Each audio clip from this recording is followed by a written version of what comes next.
And I got to tell you, Rob, to me, other than the fact that Star Trek, or Star Wars, I should say, premieres tonight, this is the most exciting news I've heard all day.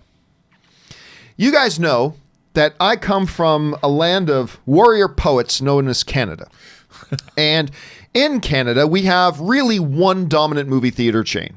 It's one ring to rule them all. I mean, they have a monopoly. It's Cineplex Theaters. And I used to love Cineplex Theaters. I have fallen out of love with Cineplex Theaters as a theater chain over recent years because they treat their customers like horrible sheep. They're dreadful. They're absolutely dreadful. They got some real nice theaters. Don't get me wrong. Like Cineplex knows how to make some really good theaters, and they're fun environments to be in. But I've listed over the last year or two all the reasons I've become incredibly disillusioned with Cineplex, really disappointed in that company tremendously, and what a horrible way they've treated their customers and how they conduct business.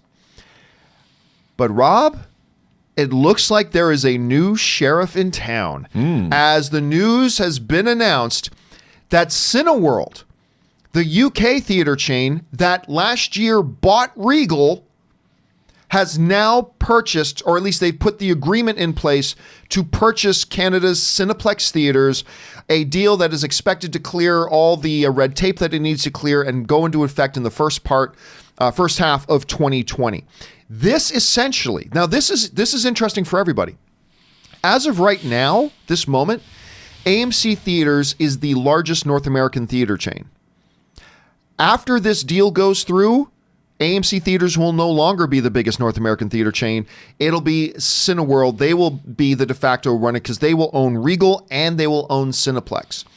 And they will become the company with the number one reach theatrically in North America. So this is exciting to me for two reasons.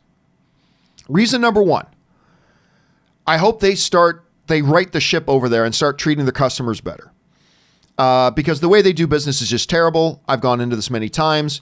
And even if they don't change the board and if they don't change the leadership of the company, I hope at least Cineworld will say, you're going to start putting these business practices into effect because you're going to start doing things properly. So I can hope for that. The second thing, though, that is exciting, if you're a Canadian theater goer, is this. Guess who created the whole idea of a movie membership? It wasn't AMC A-List. It wasn't Movie Pass. It wasn't Cinemia. It was Cineworld. Cineworld's been doing this for almost a decade over in Europe. And they are the ones who they purchased Regal. Boom. What did Regal then get? Regal got Regal Unlimited. So forever, Canadian movie fans have been screaming for a subscription service like we have with AMC A-List, like Regal Unlimited, like Cineworld offers.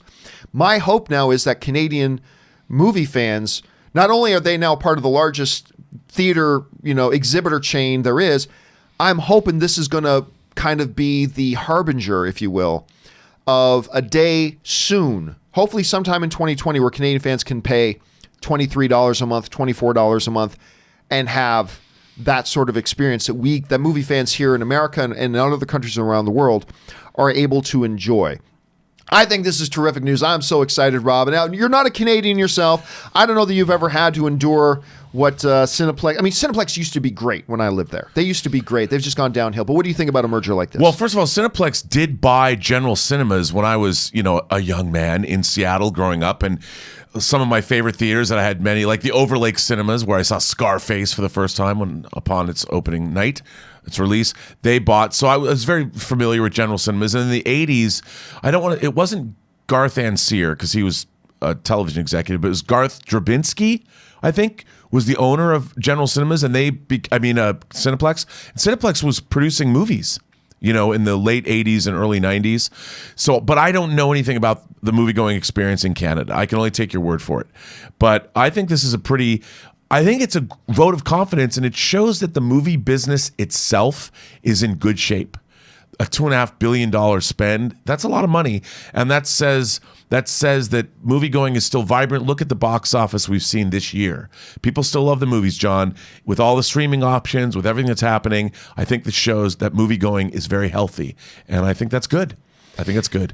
So question is, particularly for those of you who might happen to be in the great kingdom known as Canada, let me know, what do you guys think of this? Maybe you're worried about this. Maybe maybe you like Cineplex the way it is. I certainly don't, but maybe there are those that do. How do you feel about this? Jump it down in the comment section below and let us know your thoughts. All right, guys.